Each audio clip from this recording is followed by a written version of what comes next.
हे मनुष्य, बाबा के दरबार में आओ तो घंटी बजाते हैं। रविंदम नारायणं नमस्कृत्य नरं चैव नरोत्तमं देवीं सरस्वतीं व्यासं ततो जयमुदीरयः।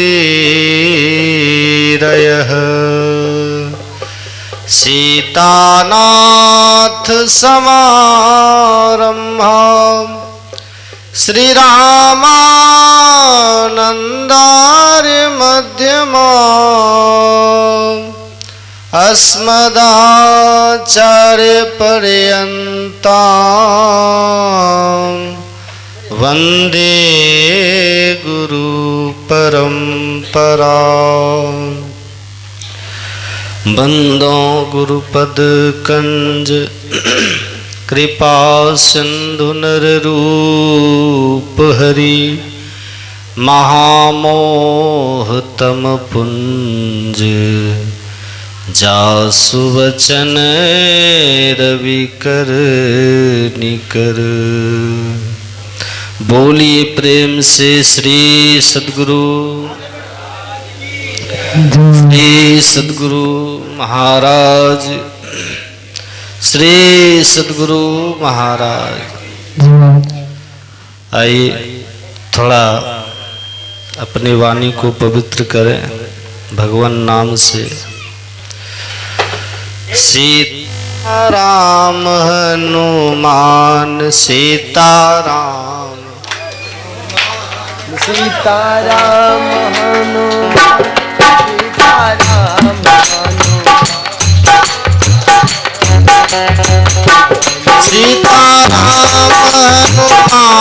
सीताराम हनुमान सीताराम हनुमान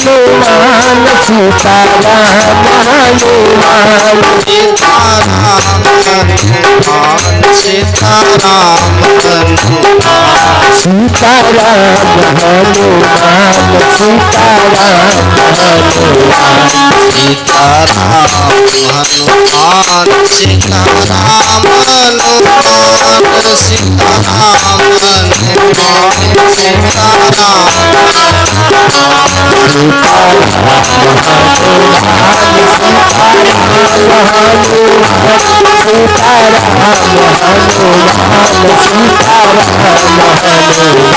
सीताराम हनुमान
सीताराम हनुमान सीताराम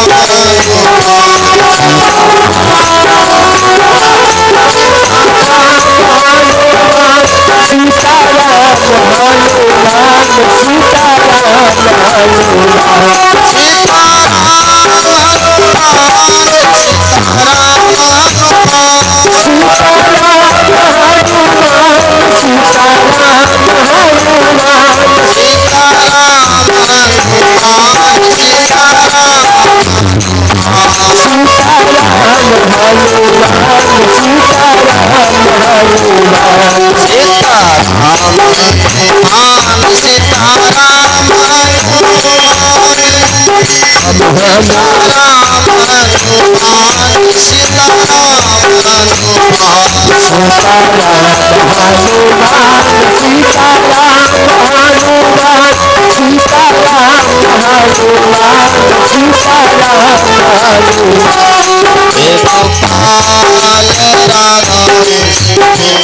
कृष्ण गोविंद गोविंद कृष्ण गोविंद गोविंद कृष्ण गोविंद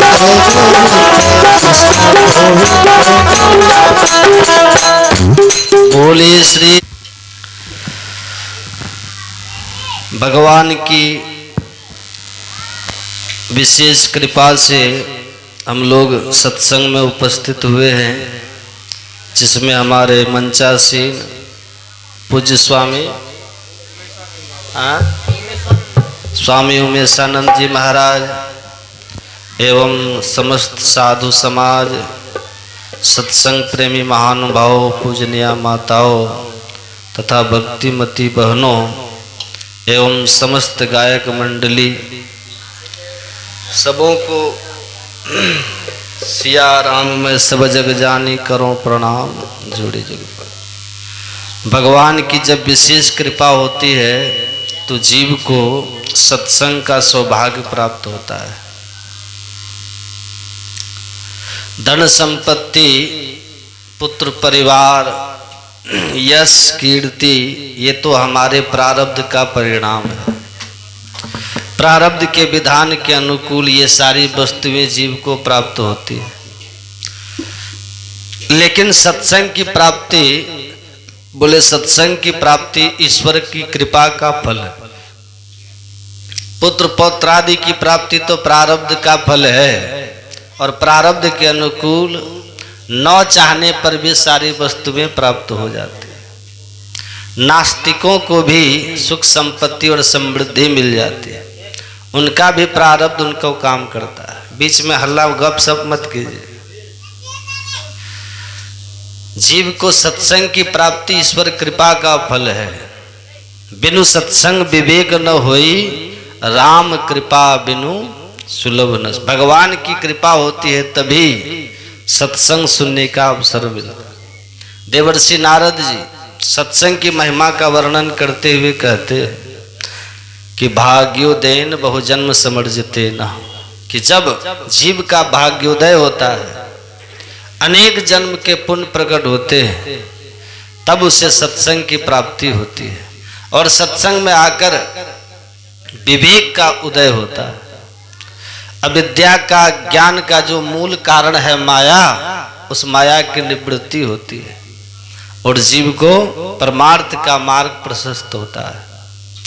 इसीलिए श्रवण भक्ति को, सत्संग को प्रथम भक्ति कहा। सत्संग भगवान की कथा, श्रवण भक्ति, और श्रवण भक्ति की अपूर्व महिमा है। मैंने प्रातः सुनाया था, सत्संग के द्वारा ही अंतःकरण की शुद्धि होती है, अन्य किसी उपाय से अंतःकरण की शुद्धि नहीं होती। बड़े बड़े यज्ञ याग आदि कर्म कर लेने पर भी स्वर्ग आदि की प्राप्ति तो हो जाएगी, अंतःकरण की शुद्धि की गारंटी नहीं है। एक गांव में भगवान की कथा चल रही थी, जैसे मंगो बंदर में चल रही है ना, उसी प्रकार एक गांव में कथा चल रही थी। तो कथा के विश्राम सत्र के दिन जो वक्ता थे, उन्होंने श्रोताओं से कहा, देखिए आप लोग 9 दिनों तक कथा सुने हैं, और जब तक कथा सुनने के बाद दक्षिणा नहीं देंगे तब तक आपको कथा सुनने का फल नहीं मिलेगा। तो लोगों ने पूछा कि क्या दक्षिणा दी जाए? तो वक्ता जी ने कहा कि आप लोग अपनी एक एक बुराई यहां से संकल्प करके त्याग दीजिए। जैसे कोई सिगरेट पीता हो तो वो संकल्प ले लेके आज के बाद हम सिगरेट नहीं पिएंगे। कोई खैनी खाता हो तो संकल्प ले लेके आज हम खैनी नहीं खाएंगे आज के बाद। और किसी के पास यदि बुराई नहीं है तो वो किसी नियम का संकल्प ले ले कि आज के बाद हम 5 माला जपेंगे या फिर बिना स्नान किए ध्यान सब किए सत्संग खाना नहीं खाएंगे। तो किसी ने बुराई छोड़ी, किसी ने कोई नियम छोड़ा, संकल्प लिया। गांव के एक सेठ जी थे।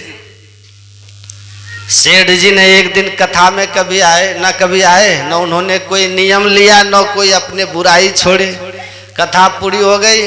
रात में गांव के कुछ श्रेष्ठ प्रबुद्ध लोग महाराज जी के पास जाके बोले, सरकार सबने कोई न कोई नियम लिया और अपनी बुराई छोड़ी, लेकिन गांव के एक सेठ जी है, न वो कथा सुनने आए न उन्होंने कोई बुराई छोड़ी न कोई नियम लिया। और तालाब को गंदा करने के लिए एक ही मछली पर्याप्त है प्रभु। तो हम लोग चाहते हैं कि वही एक बचे हैं सेठ जी, उनको भी कुछ दिया जाए, नियम चाहे संकल्प कुछ भी कराया जाए। महाराज जी ने कहा बुलाओ सेठ जी को। सवेरे सूचना गई, तब बुलावा आ गया तो सेठ जी कैसे मना करे, मन मान करके आए। महाराज जी ने कहा देखिए सेठ जी, गांव के सभी लोगों ने अपनी कोई बुराई छोड़ी है, जिसके पास बुराई नहीं है उसने कोई संकल्प लिया है, नियम लिया है, आप क्या कर रहे हैं बताइए। अब सेठ जी सोचे तो बढ़िया फंस गए हम आज। तो समस्या समाप्त करने के लिए सेठ जी ने कहा प्रभु हम नियम लेते हैं। क्या नियम लेंगे? सेठ जी ने कहा हमारे घर के सामने एक कुम्हार का घर है, मैं नियम लेता हूं कि आज के बाद नित्य सवेरे जब तक कुम्हार का चेहरा नहीं देख लूंगा पानी का एक घूंट नहीं पीऊंगा। गांव के लोग सोचे ये कैसा नियम ले लिया, इस नियम से क्या लाभ होगा।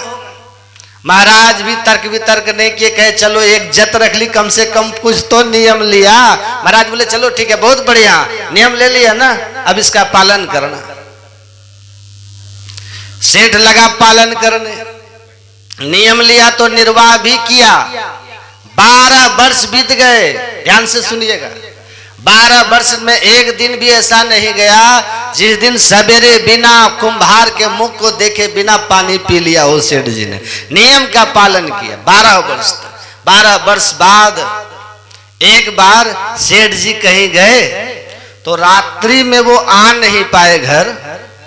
सवेरे आते आते 11 बज गए, प्यास से बेहाल घर पर आए सेठ जी ने। किसी बहाने जाकर कुम्हार का चेहरा देख लेते थे। घर वाले बोले अरे पानी तो पी ले, बोले रुको तो पानी पहले आने दो मुझे। दौड़ के गए कुम्हार के दरवाजे पर, नहीं दिखाई पड़ा तो आवाज लगाए सेठ जी। कुम्हार की पत्नी निकली, बोली वो तो है नहीं, पहाड़ के ऊपर मिट्टी लाने गए। अब सेठ बड़ा चक्कर में, सोचने लगा कहां क्या करें, पी लें क्या आज पानी। लेकिन फिर सोचा एक बार यदि पानी पी लूंगा तो 12 वर्ष की तपस्या क्षण मात्र में समाप्त हो जाएगी। 12 वर्ष क्या किया सब बेकार हो जाएगा। सोचा और कहा नहीं नियम नहीं तोड़ने दूंगा, टूटने दूंगा। दौड़ा सेठ पहाड़ के ऊपर, कम से कम नीचे से भी दिखाई पड़ जाएगा ना तो हो जाएगा। इधर पहाड़ के ऊपर कुम्हार मिट्टी निकाल रहा था, मिट्टी निकालते निकालते उसे घड़ा मिल गया। घड़ा के मुख को साफ किया तो देखता उसमें तो सोना भरा हुआ है। इतना विशाल घड़ा सोने से भरा। अब कुम्हार नाचने लग गया, पागल की भांति नाचने लगा। पूरी गरीबी चली गई, आनंद आ गया। अब तो आनंद होगा, जय हो बड़े कृपा प्रभु जी, कोई देख नहीं पाए इस घड़े को। अब ये सोच ही रहा था तब तक पहाड़ के नीचे सेठ जी दिखाई पड़ गए। पहाड़ के नीचे कुम्हार सोचा ये सेठ क्यों चला आया यहाँ पर। अब कुम्हार सेठ को देख रहा है, सेठ भी कुम्हार को देख रहे हैं। कुम्हार पूछा क्या बात है सेठ जी। सेठ जी बोले कुछ नहीं बस देख लिया।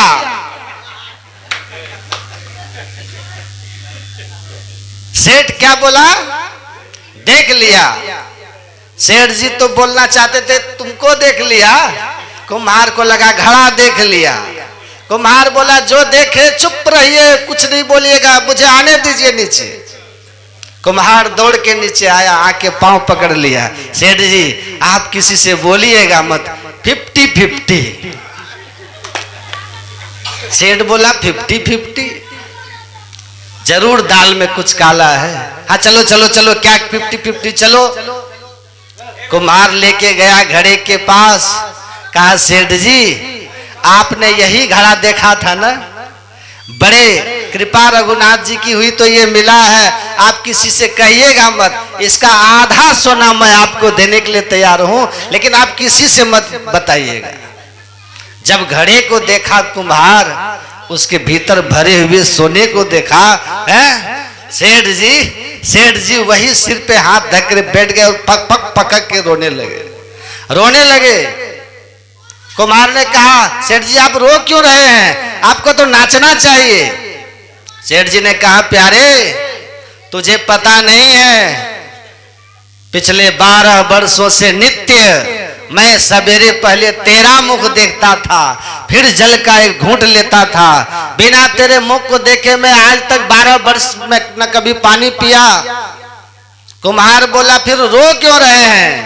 सेठ बोले, इसलिए रो रहा हूं प्यारे कि 12 वर्षों तक तेरा मुख देखकर पानी पिया तो इतना सोना मिल गया। यदि 12 वर्षों तक मैं भगवान का मुख देख के पानी पिया रहता तो आज मेरा क्या गति होता। अरे अखिया हरि दर्शन की प्यास, हरि दर्शन की प्यासी, रे अखिया हरि दर्शन की प्यासी,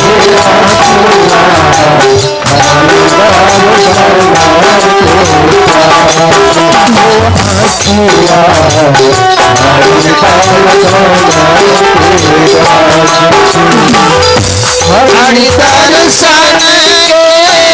प्यासी अखिया,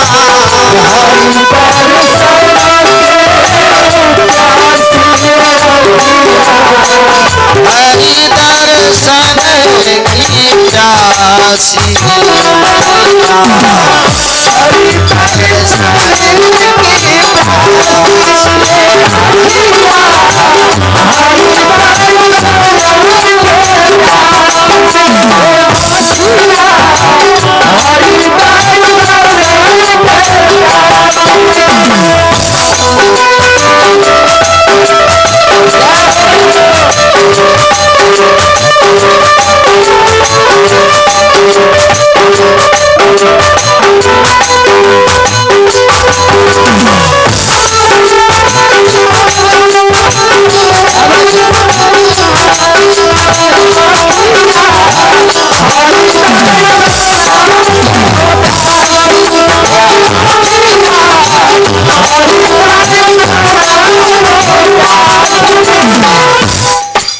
हरि दर्शन की प्यासी अखिया।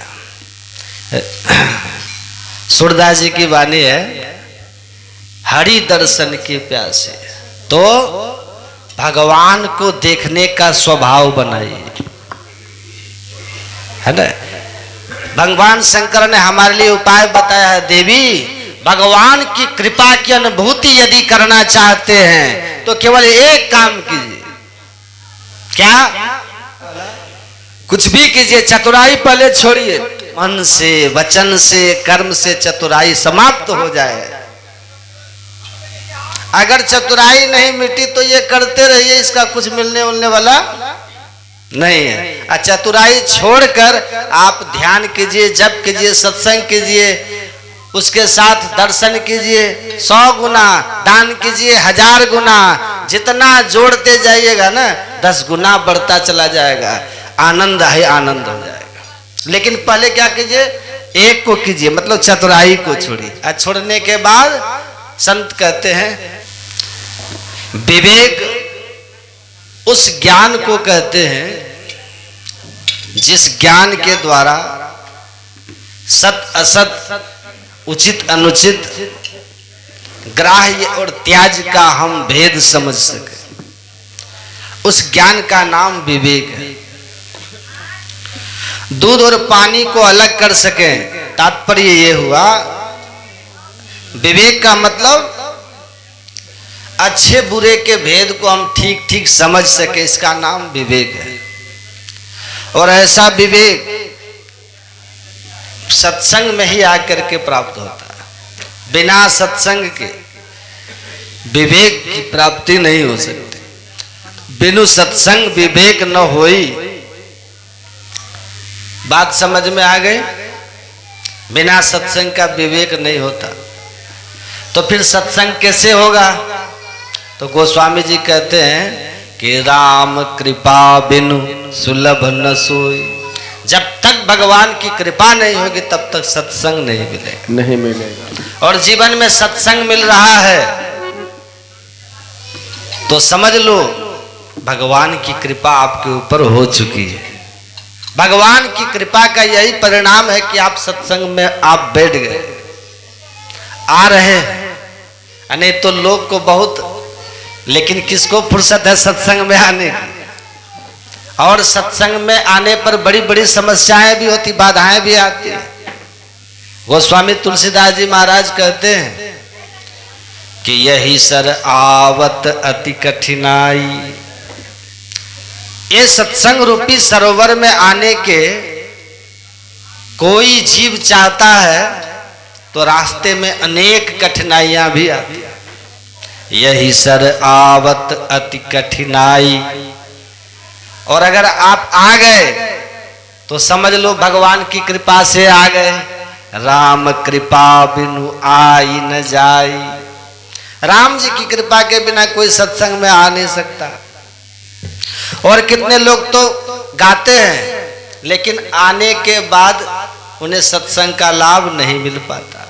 आते हैं, यही सर आवत अति कठिनाई, राम कृपा बिनु आई न जाई।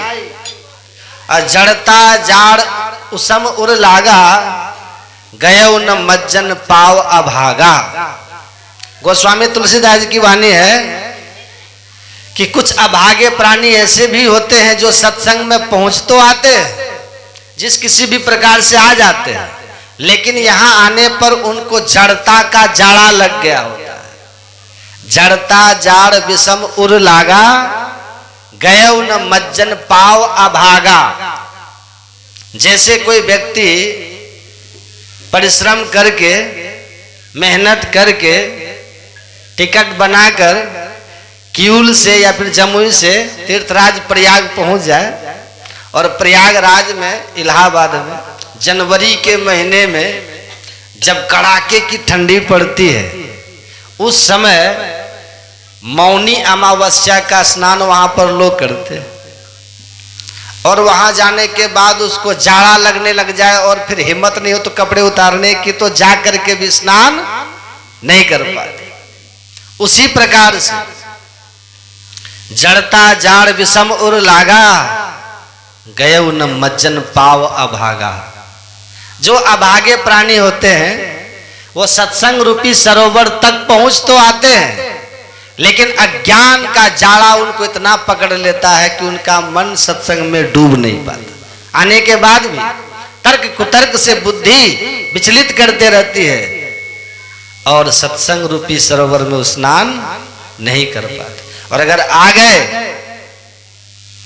और सरोवर में डुबकी लगाई, भगवान की कथा में अपने मन को स्नान कराया, तो समझ लीजिए वो बड़भागी है। भगवान की उसके ऊपर प्रत्यक्ष कृपा बरस रही है। यही कृपा का परिणाम है।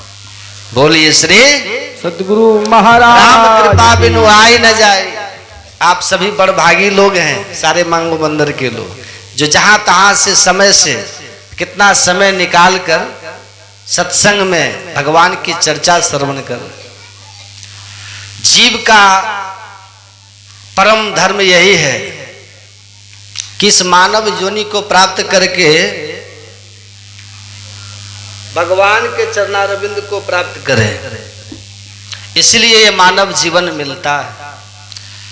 अन्य जीवन जो है पशु पक्षियों का जीवन है। भोजन, शयन,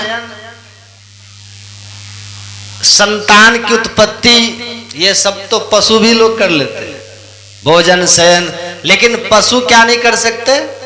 कुछ नए कर्म नहीं कर पाते। पशु केवल अपने पूर्व में किए गए कर्म के फल को भोगता है।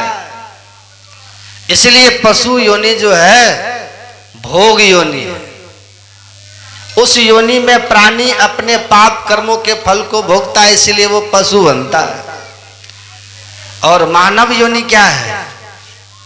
ये मनुष्य इसलिए शरीर मिलता है कि इस जन्म में आप अपने पाप पुण्य कर्म दोनों का भोग करो और साथ ही साथ क्या करो, नए पाप पुण्य करने का अवसर भी आपको मिल जाता है, पाप या पुण्य। और इसके साथ साथ मानव जीवन में ये भी अवसर मिलता है कि तत्व बोध प्राप्त करके, ज्ञान प्राप्त करके, भगवान के भक्ति करके संसार सागर से तर जाता है, मोक्ष प्राप्त कर लेता है। नर्तन बार बार नहीं मिलता, ये मनुष्य शरीर बार बार नहीं मिलता। फिर जन्मी ना ही जनेगी, अब न बनी तो फिर न बनेगी। अगर मानव जीवन में आपने बनाया नहीं तो फिर ये बनाने का अवसर फिर नहीं। बार बार संतों ने, महापुरुषों ने चेताया, चेतावनी दी कि संभल जाओ, अगर इस जन्म में तुमने अपना नहीं बना लिया तो फिर ये अवसर मिलेगा फिर नहीं। इसलिए संत का काम है चेतावनी देते रहो। जैसे चौकीदार होता है ना, चौकीदार क्या करता है? बोलिए। वो घूमता रहता रात्रि में गली गली में और कहता रहा जागते रहो, कि जागते रहो, कहता है ना। चौकीदार का काम है कि वो लोगों को जगाता रहे। एक महात्मा जी कह रहे थे ये संत लोग कौन है? बोले संत लोग चौकीदार है, इसलिए चौकी पर बैठते हैं, चौकीदार है ना, चौकीदार। और आप लोग? बोले आप लोग जमीन पर बैठे इसलिए जमींदार हो। जो चौकी पर बैठे वो चौकीदार, और जो जमीन पर बैठे वो जमींदार। तो जमींदार की प्रॉपर्टी कहीं लुट न जाए, इसके लिए चौकीदार का काम है कि वो आपको जगाता रहे, जागते रहो, जागते रहो। राम राम सिया राम, राम सिया राम, राम सिया राम, राम राम सिया राम, राम सिया राम, राम राम सिया राम, राम सिया राम, राम सिया राम, राम राम सिया राम, राम सिया राम, राम जय राम,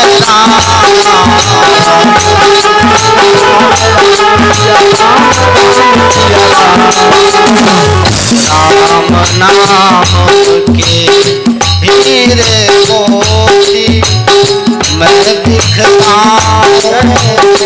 गली गली, राम ले लो रे कोई राम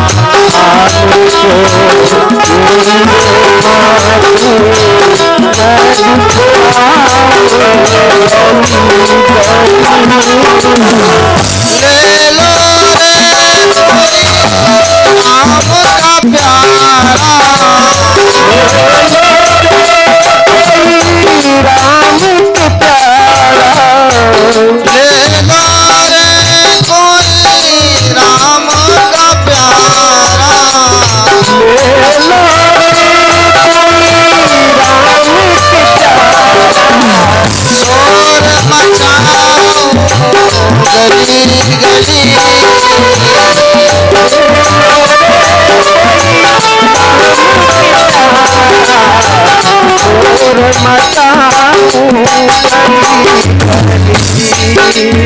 राम राम सिया राम, राम सिया राम, राम सिया राम, राम राम सिया राम, राम सिया राम, राम जय राम, राम राम सिया राम, राम सिया राम, राम राम सिया राम, राम सिया राम, राम जय राम, राम सिया राम, राम सिया राम, राम सिया राम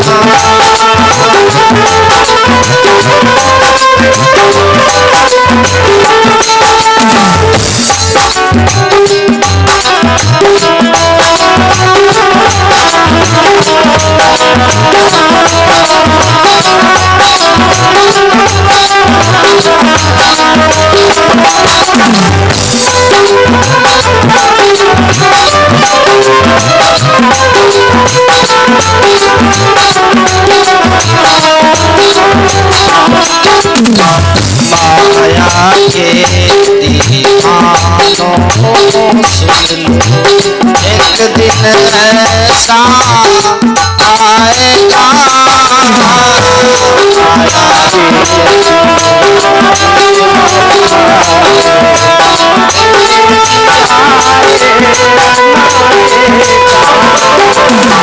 धन दौलत सब बात खजाना यही पड़ा रह जाएगा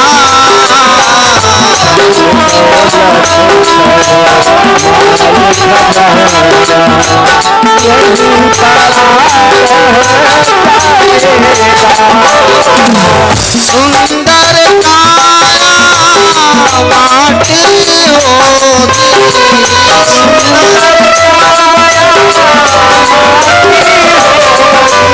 सुंदर काया माटी होती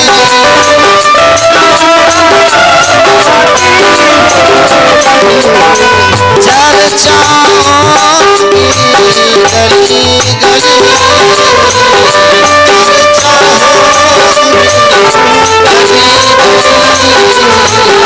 राम सिया राम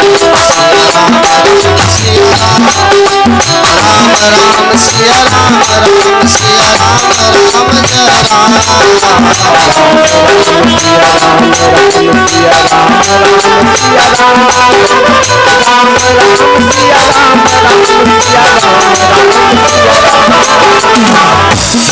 करता है मेरा मेरा क्यों करता हो मेरा मेरा छोड़ दे इसे अभिमान को मेरा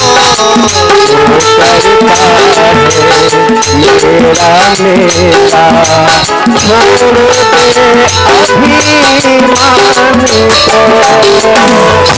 को झूठे धंधे छोड़ दे बंदे झूठे धंधे जप ले तू हरि नाम को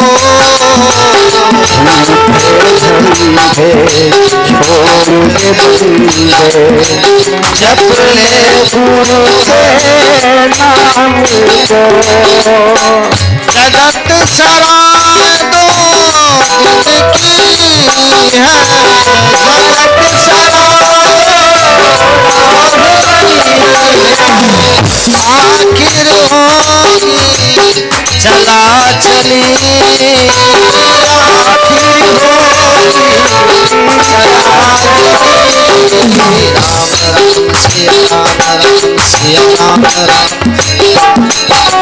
राम राम सिया राम राम राम सिया राम राम सिया राम राम जय राम राम राम सिया राम राम सिया राम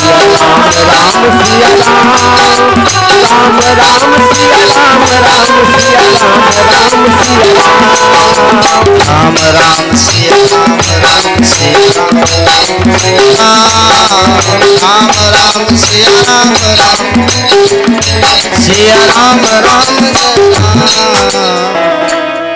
बोलिए श्री सद्गुरु महाराज की। तो संत का काम है जगाना, जागते रहो, जगाता रहता है, जागते रहो जागते रहो जागते रहो। संतों का यही काम है, समाज को जगा है।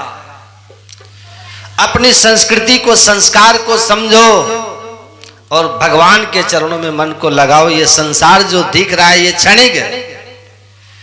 अनित्यम असुखम लोकम इमं प्राप्य भजस्व माम। भगवान कहते हैं ये संसार अनित्य है, ये नित्य नहीं है। आज तुम्हें दिख रहा है और कब आंख बंद हो जाए सब छूट जाएगा, एक क्षण में सब कुछ छूट जाएगा। ऐसी स्थिति में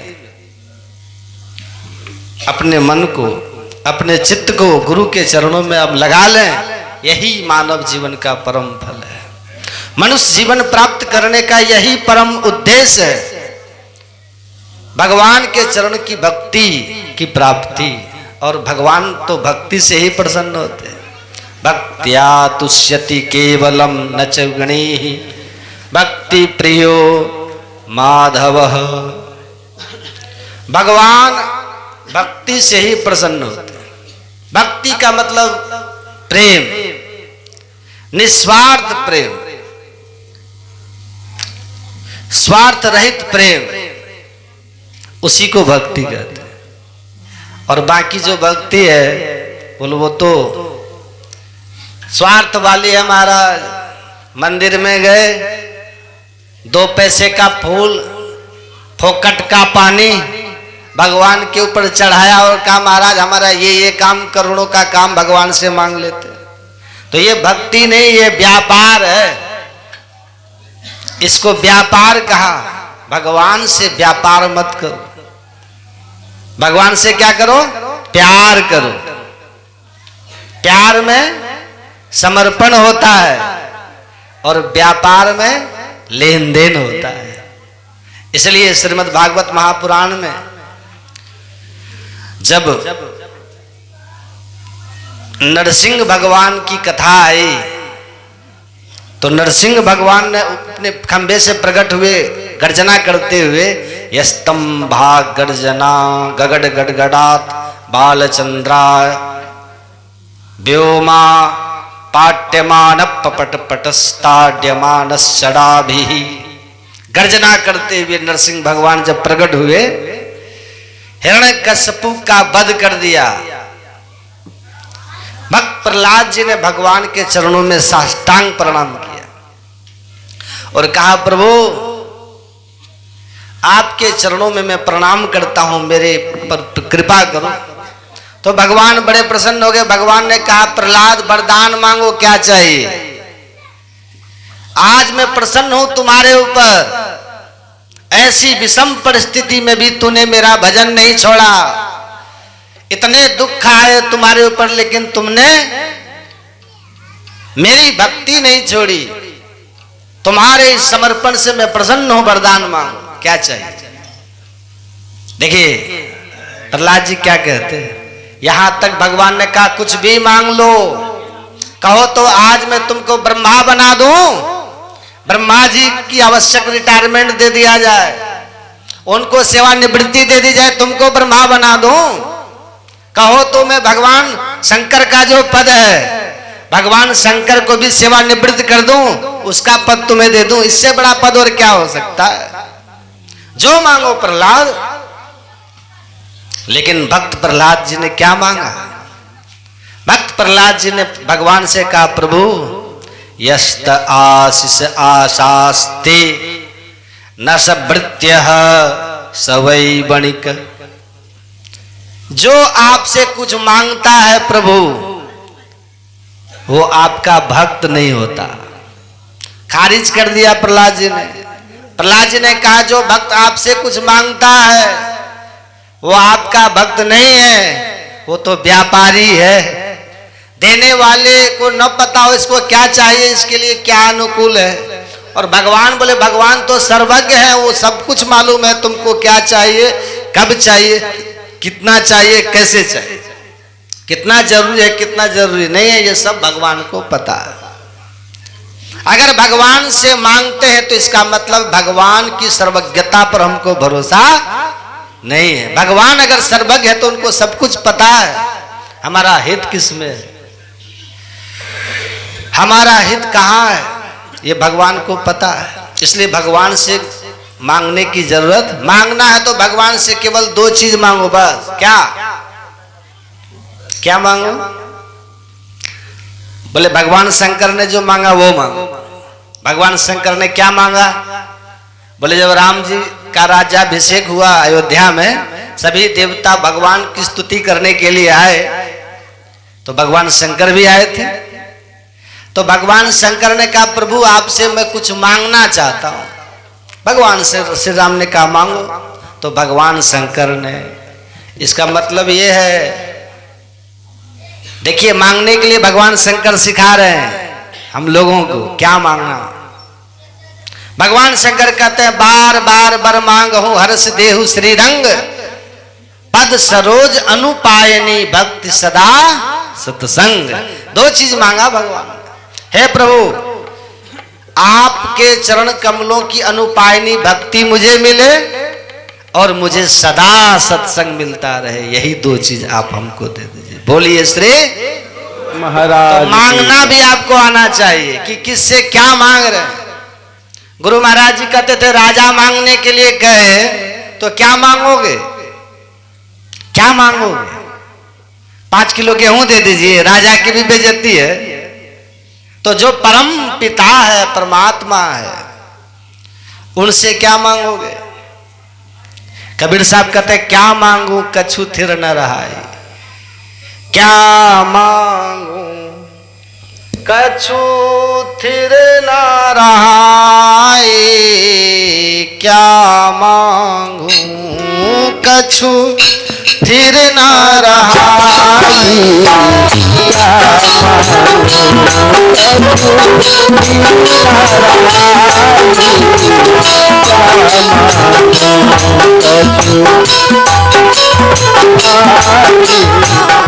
देखत नैन चलो जग जाए, चलो जग जाए,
क्या मांगू कछु थिर न रहाई, क्या मांगू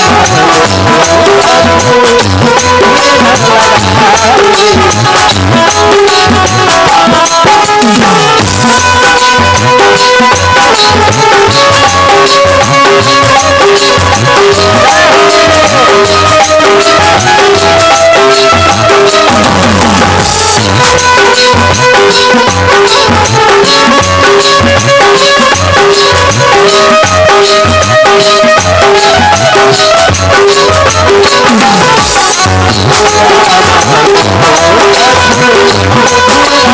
थिर न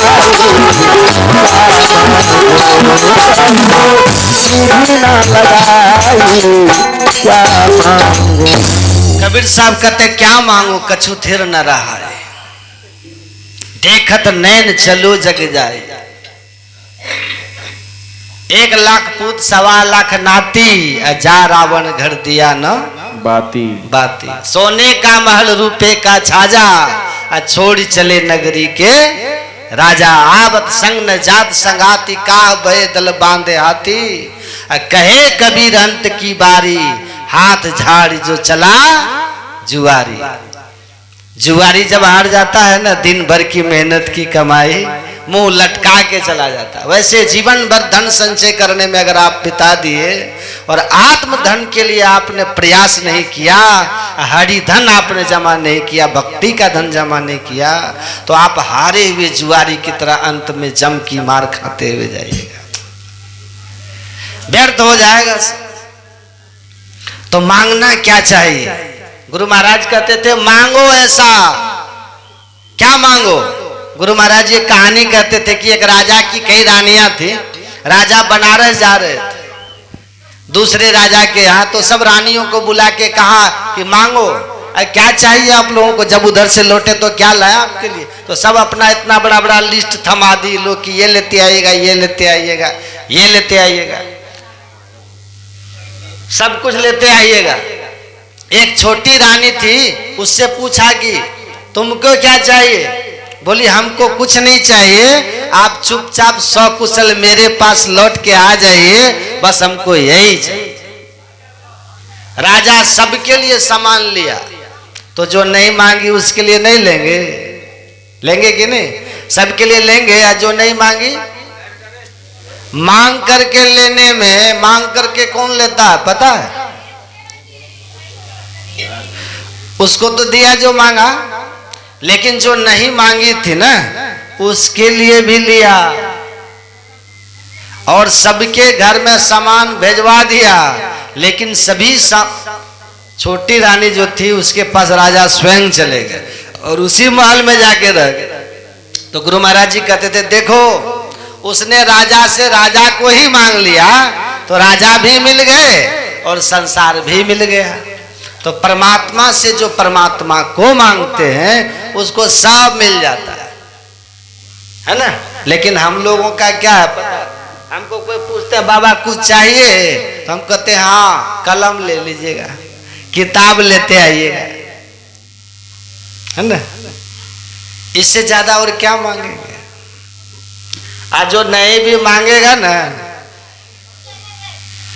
तो संसार परमात्मा सबकी व्यवस्था करते हैं।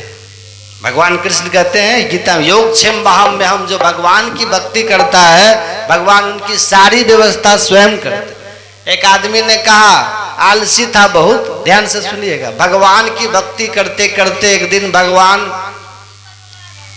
मांग संसार के लिए भक्ति कर रहा था। कहा हे भगवान हमको ऐसा वरदान दीजिए। शहर का आदमी था, काहे भगवान हमको ऐसा वरदान दीजिए कि लोग काम तो अपना करे लेकिन पैसा हमको दे।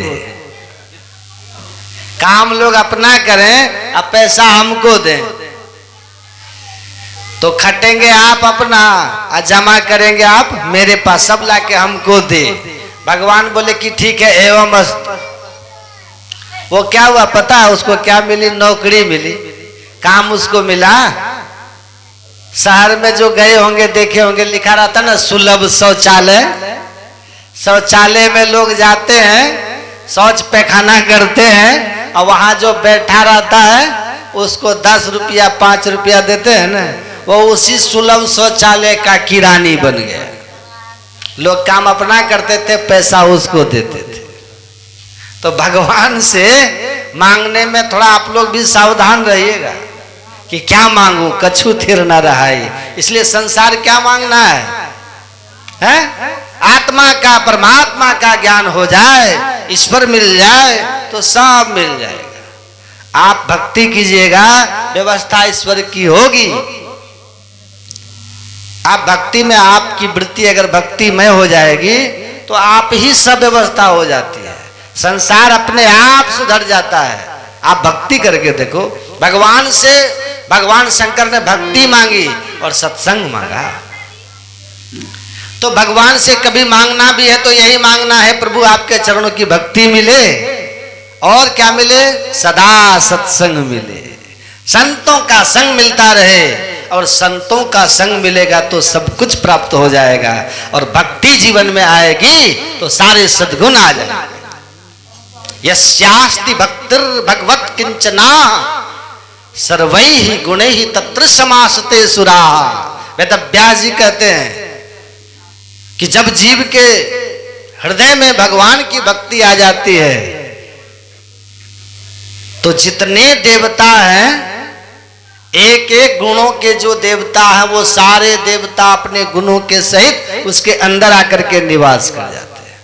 यस्यास्ति भक्तिर भगवत्य किंचना, जिसके अंदर भगवान की अति अकिंचन भक्ति हो, सर्वैहि गुणैहि तत्र समासते सुराः। सारे गुणों के सहित देवता आकर के आपके हृदय में विराजमान हो जाते हैं। उसे किसी को कोई वस्तु की पाने की जरूरत, अपितु गुणों के अधिदेवता ही आपके अंदर प्रविष्ट हो जाते हैं। ये भक्ति की महिमा। तो भगवान से भक्ति मांगो। और क्या मांगो? बोले सत्संग मांगो। हे प्रभु बार बार कृपा करो, सत्संग मिलता रहे। पद सरोज अनुपायनी भक्ति सदा सत्संग। सत्संग तो सदा मिले, बार बार मिले। क्यों? बोले सत्संग मिलेगा तो सब कुछ मिल जाएगा। मति की रति गति भूति भलाई, जब जही जतन जहां जही पाई, सो जानब सत्संग प्रभाव, लोकहु वेद न आन हो पाओ। ये संसार में मति कीर्ति गति भूति भलाई जिस किसी ने भी पाया, जहां भी पाया तो सत्संग के द्वारा ही पाया। इसलिए भगवान से यही मांगना चाहिए कि बार बार हमें सत्संग मिलता रहे। और संतों का संग मिलेगा ना तो आपकी जो बिगड़ी है वो भी सुधर जाएगी। जय हो। श्री कबीरदास जी महाराज कहते हैं, संतन के संग लाग रे तेरी अच्छी बनेगी। संतन के संग लाग रे तेरी अच्छी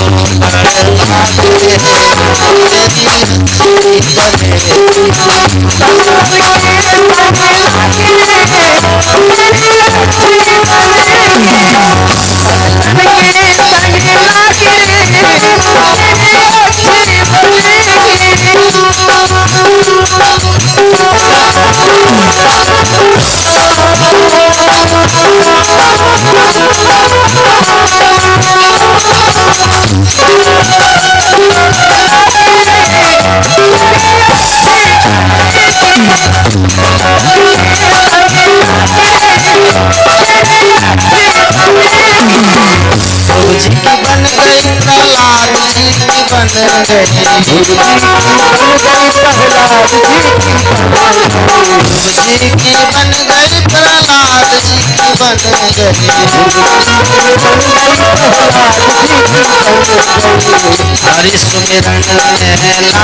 अच्छी बनेगी। हरि सुमिरन में लाग रे, हरि सुमिरन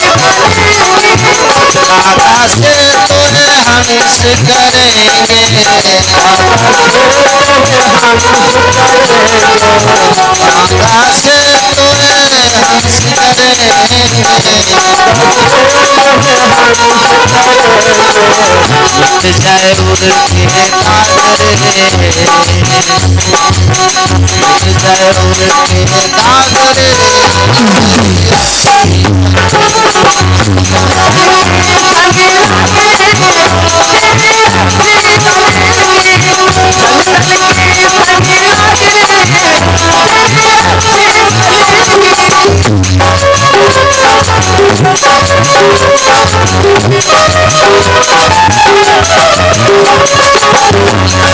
लाग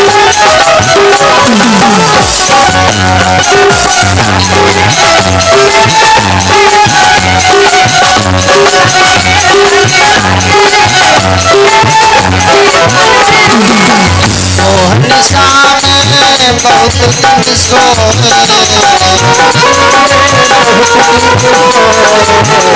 बहुत दिन सोए,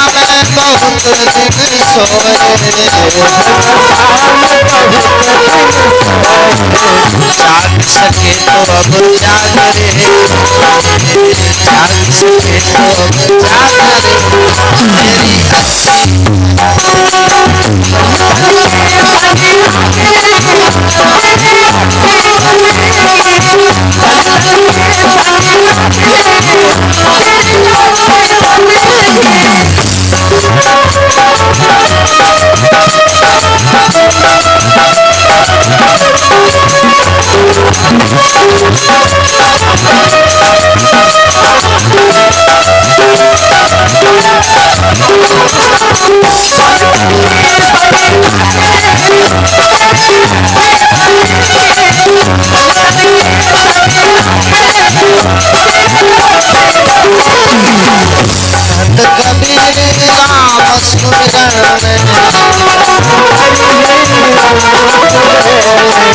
कहत कबीर राम सुमिरन में,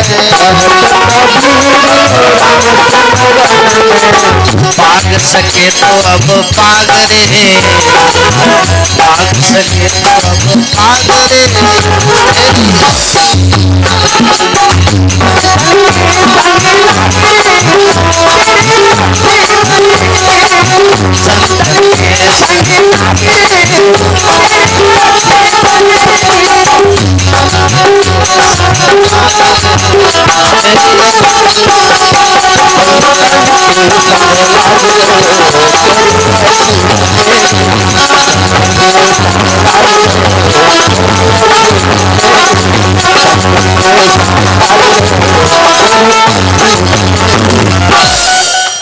तो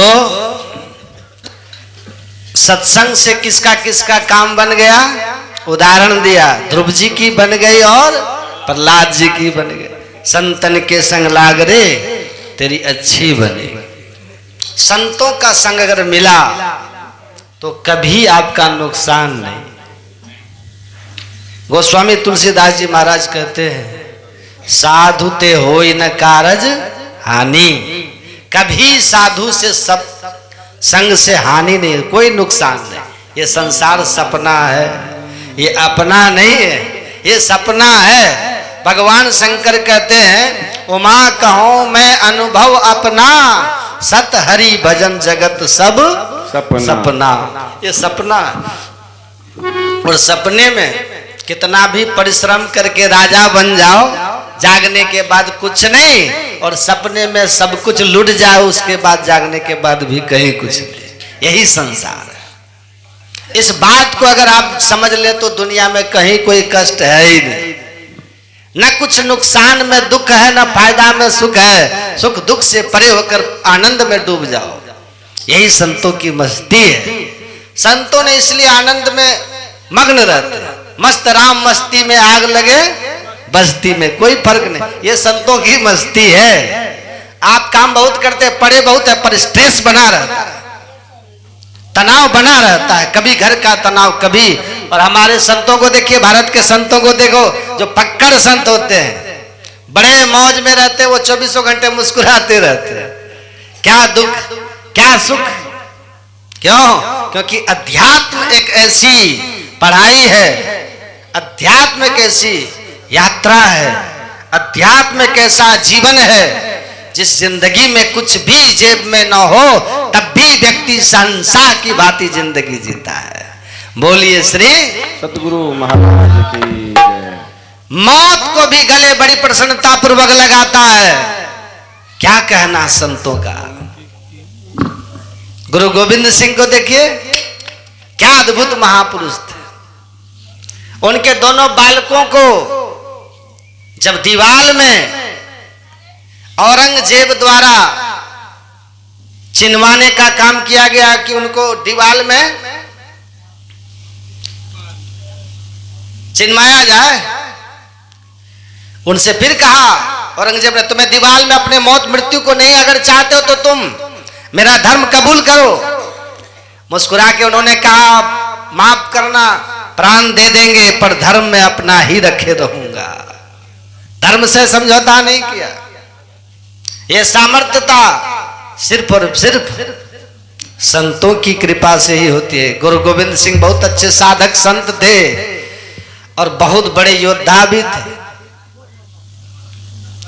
दोनों आवश्यक है, आजकल दोनों आवश्यक है अपनी जिंदगी में। तो सत्संग एक ऐसा साधन है जिससे आप जिंदगी जीने की कला सीख सकते हैं। किसके साथ कैसा व्यवहार करना चाहिए आप सत्संग से सीख सकते हैं। भगवान की कथा से सीख सकते हैं आप। भगवान के नाम कीर्तन से, कथाओं में, कथा का मतलब नहीं आप सुन चुके फिर सुने महाराज क्या निकलता है, बार बार सुनने से 3-3 घंटे का टाइम और बर्बाद होता है। अरे पागल, सत्संग से क्या नहीं होता ये पूछिए। एक बार भगवान नारद जी ने भगवान विष्णु से पूछा, महाराज सत्संग क्या है, इसकी महिमा क्या है, आप हमें बताओ। तो भगवान विष्णु ने कहा ये हम नहीं बताएंगे, वो जो बैल है ना, बैल उससे जाके पूछो। बैल को नीचे एक बैल था। नारद जी गए और हाथ जोड़ के कहते हैं वैसे तो हमें भरोसा नहीं कि आप सत्संग की महिमा बताओ, फिर भी भगवान विष्णु ने कहा है कि आपसे सत्संग की महिमा पूछूं तो आप ही बताओ सत्संग की महिमा क्या है। बैल इतना सुनते ही मर गया। नारद जी वापस से बोले जिसके लिए आपने कहा था सत्संग की महिमा पूछना, वो तो टपक गए। भगवान विष्णु बोले कोई बात नहीं, वो जो चींटी जा रही है ना नीचे, चींटी उसको जाके पूछो। बड़ा प्यारा मजाक करते हो, भगवान कहीं चींटी बताती है, जाओ पूछो। नारद जी भागते भागते गए, चींटी को हाथ जोड़ के सामने खड़े हो गए, माफ करना वैसे तुम पर भी भरोसा कि तुम बता पाओ, फिर भी भगवान ने कहा तो मैं पूछना चाहता हूं, बताओ सत्संग की महिमा क्या है। वो चींटी भी मर गई सुनते ही। अब नारद जी आए, बोले सरकार दोनों उपदेशक टप हो गए। भगवान बोले कोई बात नहीं, अब मूक नगर में एक राजा के घर पर एक नन्हा सा भी अभी बच्चा पैदा हुआ पुत्र, उसको जाके पूछो। नारद जी बोले अब तो हो गया मेरा काम तमाम। बैल को ठीक था, बेचारे ने मारा नहीं, चींटी मार नहीं सकती, लेकिन ये राजा का पुत्र है महाराज। 2 जगह पूछने गए, दोनों टप हो गए। कहीं राजा के घर पर पूछने गए और उसको पूछा, वो अगर टप गया तो राजा इतनी पिटाई करेगा कि बिना ही ना महाराज सब भूल जाएंगे। तो महाराज कीर्तन भी भूल जाएंगे, फांसी पे चढ़ा देगा। भगवान ने कहा चुप, जाओ पूछो। नारद जी ने कहा देखिए अब गड़बड़ है, अब नहीं जाने वाले। 2 को पूछा, दोनों मर गए, अब हम जाने वाले नहीं, ये तो श्योर आफत मोल लेना है। भगवान लगता आप मजाक के मूड में हो। भगवान ने कहा नहीं नारद जी, आप जाके पूछो। नारद जी उस राजपुत्र राजभवन में गए जहां पर राजा का नन्हा सा एक बालक, नन्हा सा शिशु था। वहां आकर के नारद जी बैठ गए। बैठ के नारद जी हाथ जोड़ करके कहते राजन क्षमा करना, हमें भगवान विष्णु ने भेजा है, आपके पुत्र को कोई मंत्र देना है। अरे वो राजा भक्त था, सत्संगी था, वैष्णव था, भगवान का प्यारा था, संतों को बहुत मानता था। कहा ठीक है महाराज, जब प्रभु की आज्ञा है तो आप जाके दर्शन दो, अपने आशीर्वाद दो मेरे बालक को। तो नारद जी गए, डरते डरते गए कि हमको कुछ बोले ये सच में न टपक हो जाए, जैसा पहले हाल हुआ 2 ठोका, बड़ी दुर्दशा हो जाएगी हमारी। लेकिन करे क्या, भगवान की आज्ञा जो है। हाथ जोड़ करके नारद जी कहते भैया सत्संग की महिमा बताओ।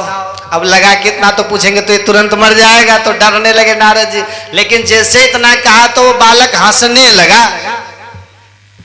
नारद जी चौंक गए, भगवान की खुशल है, जिंदा है, नहीं मरा, कोई अनहोनी नहीं हुई। भैया सत्संग की महिमा बताओ ना, हंस क्यों रहे हो।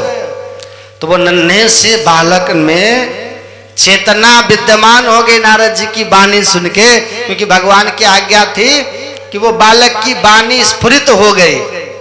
अब वो बालक कहता है भगवान देवऋषि माफ करना, इससे बड़ी क्या महिमा हो सकती है। नारद जी बोले हम समझे नहीं। बोले महाराज आपने जब मुझसे पहली बार पूछा सत्संग की महिमा क्या, तब मैं बैल था, अब बैल था और आपने पूछा तो मैं मर गया। दूसरा जन्म कर्म के अनुसार मुझे चींटी का मिला। फिर तुमने पूछा सत्संग की महिमा क्या है, फिर उस बात कान में जैसे पड़ी तो मेरा वो भी जन्म मोक्ष हो गया। सत्संग की ये महिमा है कि एक जन्म में बैल था, दूसरे जन्म में चींटी था, कई सालों तक भोगना था, लेकिन सत्संग नहीं नाम की इतनी महिमा है कि आपके कहते ही मैं आज राजा का पुत्र बन करके पैदा हो गया। ये सत्संग की महिमा है। बोलिए श्री सद्गुरु महाराज की। ये सत्संग की बोलिए महिमा। विचार बहुत महत्वपूर्ण है। विचार भीतर के काम करते हैं, बाहर के नहीं। तो विचार अंदर आपके स्ट्रांग हो ना, बाहर कितने भी बड़े संकट आए। भगवान कृष्ण का विचार बहुत प्यारा था, मुस्कुराना। भगवान कृष्ण मुस्कुराते रहते थे। भगवान कृष्ण का विचार एकदम स्पष्ट था, मुस्कुराना।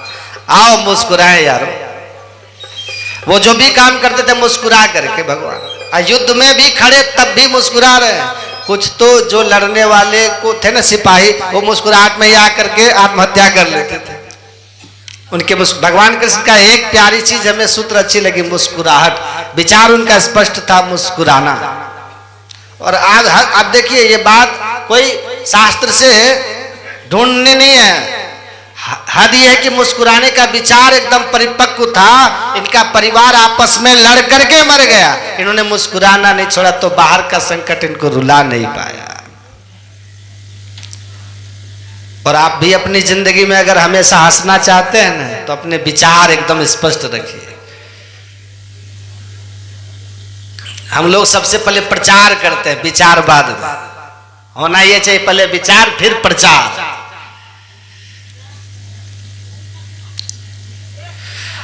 विचार जीवन की एक ऐसी धारा है जिस धारा में आप आने के बाद में अपनी जिंदगी के बहुत आयाम खोल सकते हो। विचार अगर आपका गुरुमय होगा, कितने भी लोग गुरु की अवहेलना कर देते हैं, कितने भी लोग गुरु की बुराई कर देते हैं, कितने भी लोग आपके गुरु के खिलाफ खड़े हो जाए, आपको कोई डिगा नहीं सकता। विचार अगर आपके नाम में हो गए, कितने भी लोग राम की बुराई कर दे, बुराई कर रहे हैं गुरु की, आपको कोई डिगा नहीं सकता। इसलिए विचार परिपक्व रखिए। विचार की बड़ी महिमा। बहुत बड़ा बनना हो जिसको, आपको कुछ पाना हो, आप बहुत ऊंचे जाना चाहते हो, विचार करना प्रारंभ करो उसी चीज का। विचार पर अमेरिका में एक शोध किया गया, यूएसए में। एक व्यक्ति को फांसी की सजा लगनी थी, सुनिएगा। वहां के साइंटिस्ट जो वैज्ञानिक थे, उन्होंने कहा इस व्यक्ति को हम अपने हिसाब से मारेंगे। लेकर के आए और उसने उस व्यक्ति से कहा तुम्हें मारेंगे तो, पर फांसी से नहीं, गोली से नहीं, ब्लैक कोबरा के बाइट करने से। कोबरा सांप तुमको काटेगा, फिर तुम मरोगे, फिर उस पर हम टेस्ट करेंगे। 2 दिन पहले बता दिया, 2 दिन रात वही विचार करता रहा, ब्लैक कोबरा काटेगा हम मरेंगे, सांप काटेगा हम मरेंगे।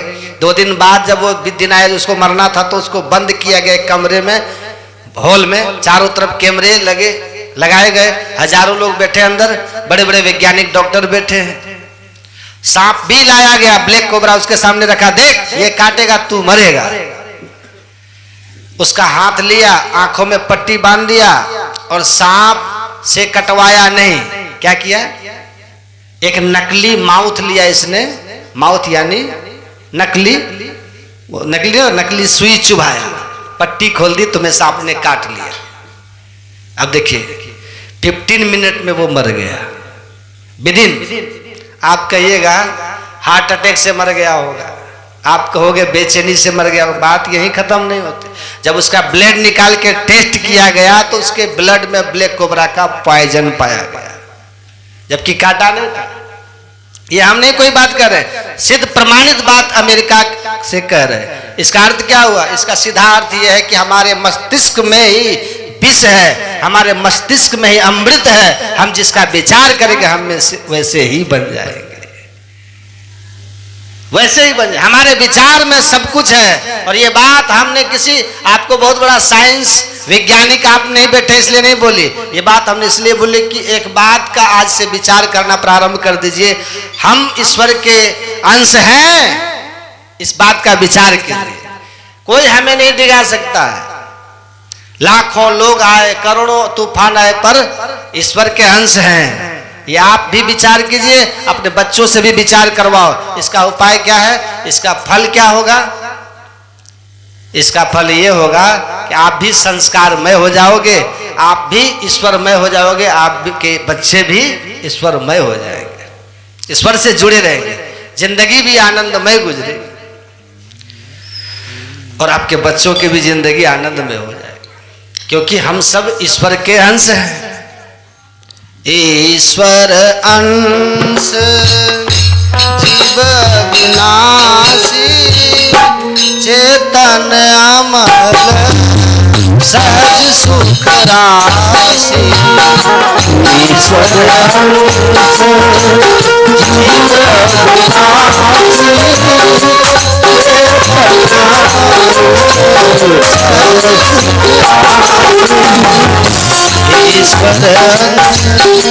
सब ईश्वर के अंश हैं, है ना, भगवान के वंशज हैं। हम आपके अंदर, सबके अंदर प्रभु का अंश है।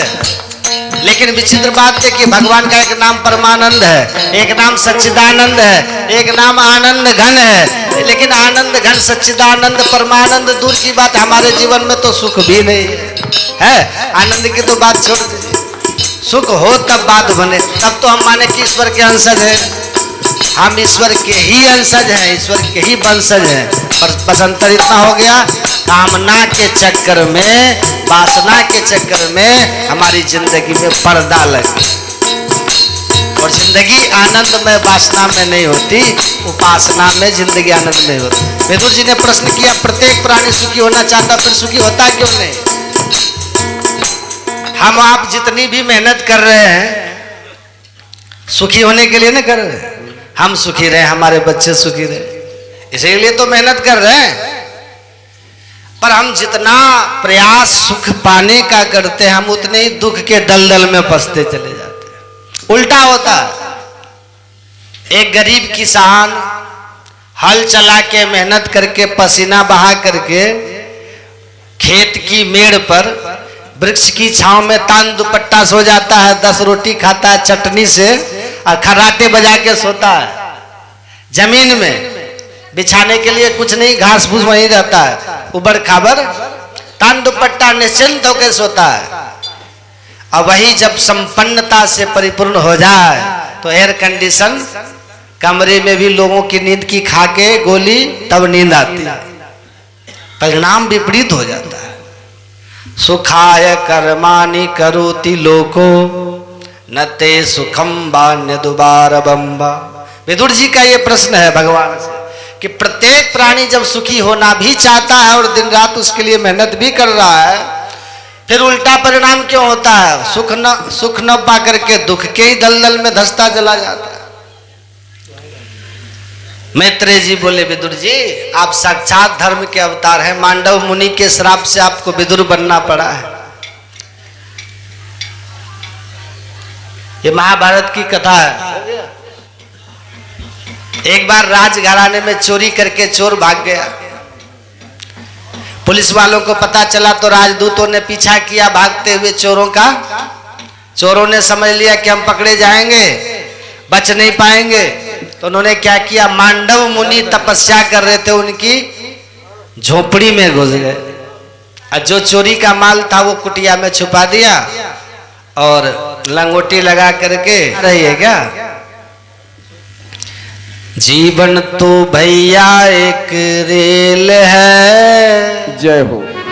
जीवन तो भैया एक रेल है, कभी पैसेंजर कभी मेल।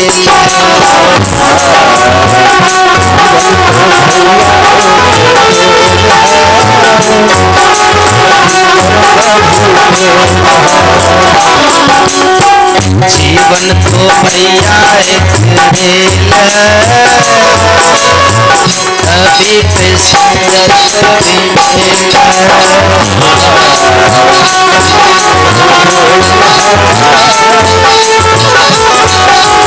ये सजा सुख दुख की पटरी पे दौड़ लगाती है, दौड़ लगाती है, मंजिल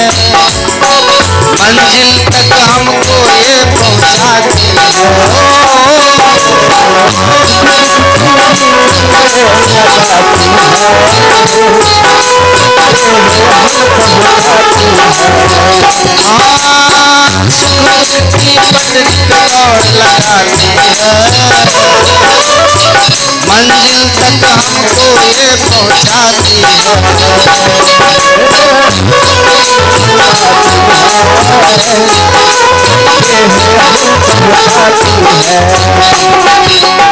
सांसों का जब तक इसमें तेल है, सांसों का जब तक इसमें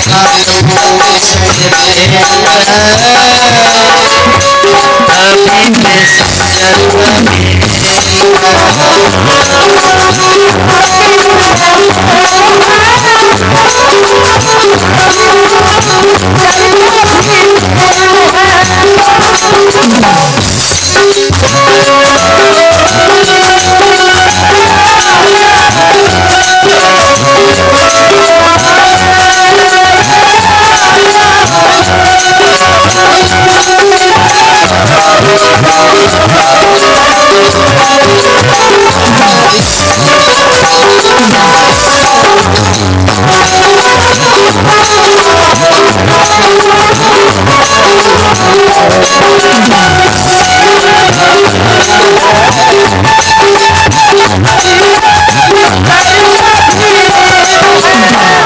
अच्छे कर्मों का टिकट कटा लेना,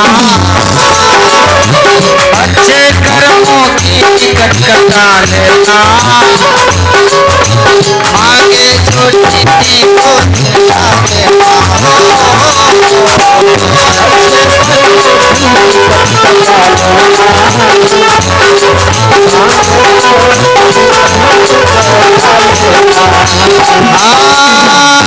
अच्छे कर्मों की टिकट कटा लेना, आगे जो चिट्ठी को दिला देना।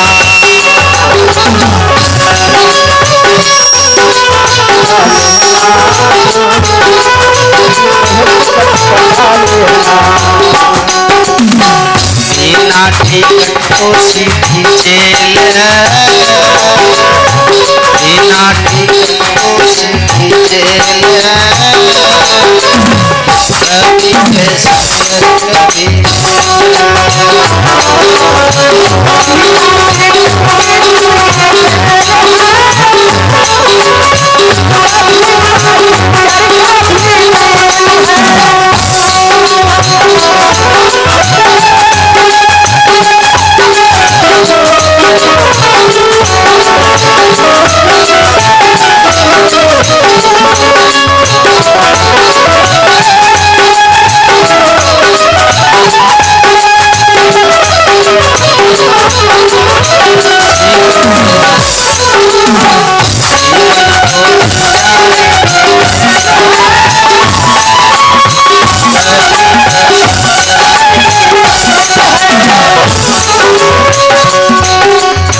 रिश्ते भी बनते और बिगड़ते हैं, रिश्ते भी बनते और बिगड़ते हैं, यात्री जो चढ़ते और उतरते हैं। ओ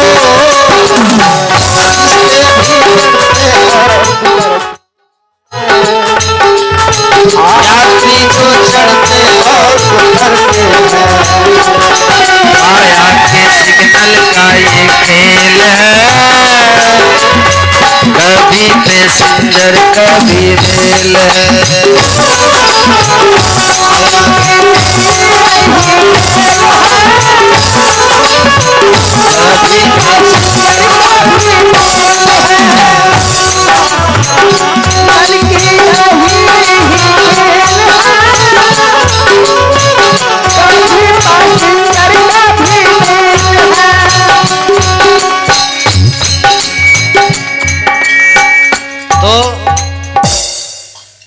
ये महाभारत की कथा है। एक बार राजघराने में चोरी करके चोर भाग गया, महाभारत में लिखा है। पुलिस वालों को पता चला तो राजदूतों ने पीछा किया भागते हुए चोरों का। चोरों ने समझ लिया कि हम पकड़े जाएंगे, बच नहीं पाएंगे, तो उन्होंने क्या किया, मांडव मुनि तपस्या कर रहे थे, उनकी झोपड़ी में घुस गया चोर सब। जो चोरी का माल था वो कुटिया में छुपा दिया और लंगोटी लगा करके मांडव मुनि के आसपास बाबा जी बन के बैठ गया चोर सब। ध्यान से सुनिए, अब पुलिस वाले जब पीछा करते हुए आए तो उन्होंने देखा चोर तो इसी रास्ते से आए थे, जगह तो यही है, आगे चोरों के जाने का कोई चिन्ह दिखाई नहीं पड़ रहा, कहीं ये तो चोर नहीं, पर ये तो साधु लोग लग रहे हैं। अब असली साधु तो एक ही थे, मांडव मुनि, बाकी तो सब नकली बैठे थे। पर पता कैसे चले कि भाई असली है कि नकली है? तो उन्होंने कुटिया में भीतर घुस के खोजबीन करी तो माल बरामद हो गया चोरी का। अब जब माल बरामद हो गया तो पक्का हो गया ये पक्के नकली सब साधु पाखंडी है, पकड़ो सब। और नकली के चक्कर में असली भी पकड़ में आ गया। मांडव मुनि को भी चोर समझ बैठा और सब 4 चोर थे, 5 में महात्मा, 5 को पकड़ करके राजा से कहा महाराज ये सब पाखंडी बाबा है, सारा माल इन्हीं की कुटिया से बरामद हुआ है। सारा माल सबूत भी मिल गया। राजा ने कहा सबको सूली पे चढ़ा दो, सबको। अब सबको सूली पे चढ़ा दिया महाराज, तो 4 तो मर गए। अब जो असली महात्मा थे वो सूली पे चढ़े रहे पर मरे नहीं। तो राजा ने कहा भाई ये तो कोई दिव्य महात्मा लग रहा है, असली लग रहा है। तुरंत सूली से नीचे उतारे गए, चरणों में माफी मांगी। राजा ने कहा महाराज ये नकली चोरों के चक्कर में मैंने आपको कष्ट दे दिया, आपको भी चोर समझ लिया, मुझे क्षमा करें महाराज, आप असली संत हैं, हम पहचान गए। ये तो सूली पे लटक के कोई जिंदा बच ही नहीं सकता, आपको कुछ नहीं होगा, कुछ नहीं हुआ। मांडव मुनि बोले राजन हमने अपने जीवन में आज तक कोई पाप नहीं किया, मैं ये नहीं समझ पा रहा कि मैं किस पाप के कारण सूली पे लटकाया गया। हमेशा किसी न किसी पाप से ही जीवन में ताप आता। अब पाप किया नहीं तो मुझे ताप क्यों मिला? अब तुम तो जानोगे नहीं राजन, हम ये हिसाब किताब कर्मों का जो करते हुए यमराज उन्हीं से पूछ के आते। तो राजा को तो माफ कर दिया, सीधे यमराज के यहाँ पहुंच गए महात्मा मांडव मुनि। यमराज ने स्वागत किया, आइए आइए महाराज, कैसे आना हुआ? तो पूरी बात बताइए। आज हम सूली पे लटकाए गए, तो जरा ये बताओ हमने क्या पाप किया था जो सूली पे लटके? यमराज ने चित्रगुप्त को बुलाया, भाई जरा देखो इनका कर्मों का खाता। चित्रगुप्त ने खाता निकाल के सब देखा और कहा महाराज जब ये बच्चे थे तो एक जीव को सुई की नोक से कोंच कोंच के इन्होंने मार डाला था, उसी पाप से आज इनको सूली पे लटकाया गया। बता दिया। महात्मा का माथा गर्म हो गया। जब हम बच्चे थे हमें ज्ञान ही नहीं था कि पाप पुण्य क्या होता है, सुख दुख क्या होता है, हम सर्वथा अबोध थे, तो हमने कोई जानबूझ के तो पाप किया नहीं। अबोध अवस्था से यदि हम अवस्था में हमसे कोई बन भी गया तो उस पाप का तुमने इतना बड़ा दंड दिया कि हमको सूली पे लटका दिया। तुम्हें दंड देना नहीं आता यमराज, हम तुम्हें दंड देते हैं कि जाओ तुम्हें भी हमारी तरह मानव शरीर प्राप्त होगा, दास बन करके तुम रहोगे और तुम्हें भी ये सुख दुख का अनुभव होगा, तुम्हें ये इसके परिणाम भोगने पड़े। तो साक्षात ऐसे ऐसे भारतवर्ष के ऋषि सीधे जाके यमराज को श्राप दे दिया। और उन्हीं श्राप से यमराज के 2 रूप हैं, पापियों के लिए यमराज, पुण्यात्माओं के लिए धर्मराज।